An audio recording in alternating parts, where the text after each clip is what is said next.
ist das? Wow! Wow! Wow! Wow! Wow! Oh, was so geil!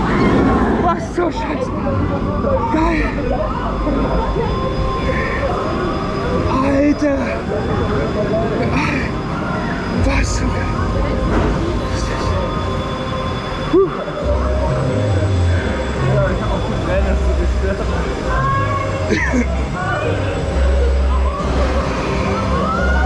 Wow.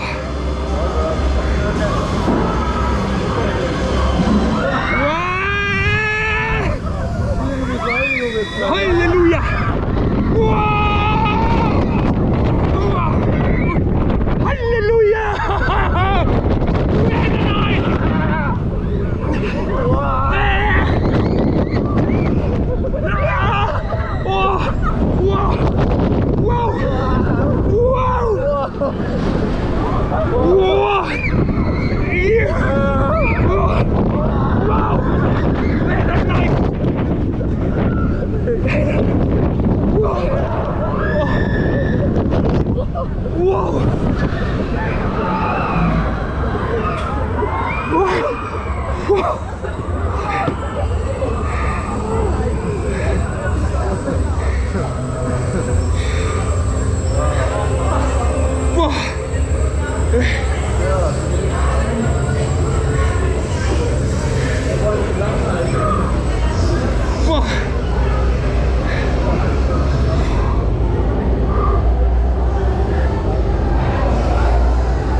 Werdenei hat es in sich.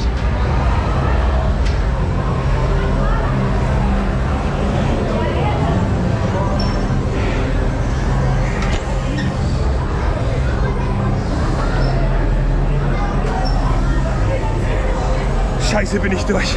Aber geil. Ja, ihr Lieben, wie ihr es gerade sehen konntet, bin ich gerade Voltron gefahren, war in der Single-Rider-Schlange und mein Glück war, ich bin sogar Frontline gekommen und das noch vorne links, also mit eines der intensivsten Plätze. Die Bahn hat das wirklich in sich, das ist echt, das ist Wahnsinn, das ist knappe 4 Minuten richtiger Fahrspaß. Aber woran Mack Rides bzw. Europapark wirklich dran arbeiten sollte, dass die Bahn bitte nicht mehr so ruckelt. Also die ist schon echt rucklig. Da kann man einen Kommentar von Mack Rides unter ein YouTube-Video, unsere Bahnen ruckeln nicht.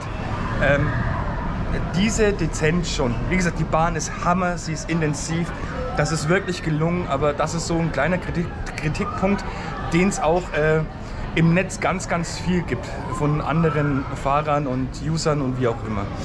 In diesem Sinne, ich hoffe, das Online hat euch Spaß gemacht.